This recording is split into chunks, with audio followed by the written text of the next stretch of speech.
Today is day 23 of Project 50.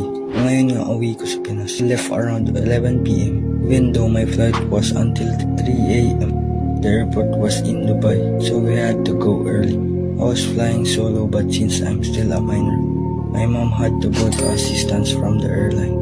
Bawal pa kasi ako mag-solo, but thankfully everything went smooth. I landed in Manila and my tito and tita picked me up.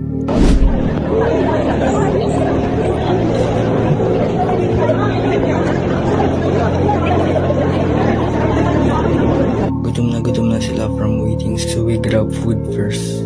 After that, we went straight to the bus going to Bicol. The ride was brutal.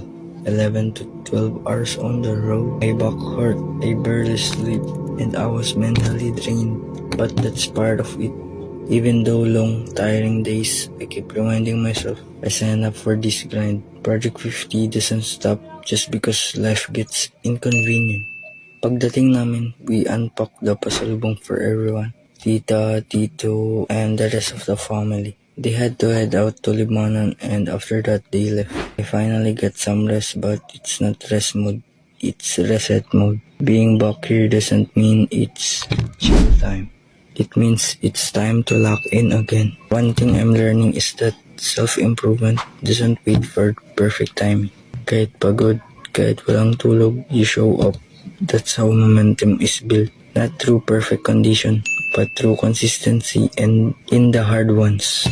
Day 23 reminded me, comfort doesn't create growth, grind does. That's it for today. If you're grinding too, drop a comment or share this with someone on their own self-improvement journey. We rise together.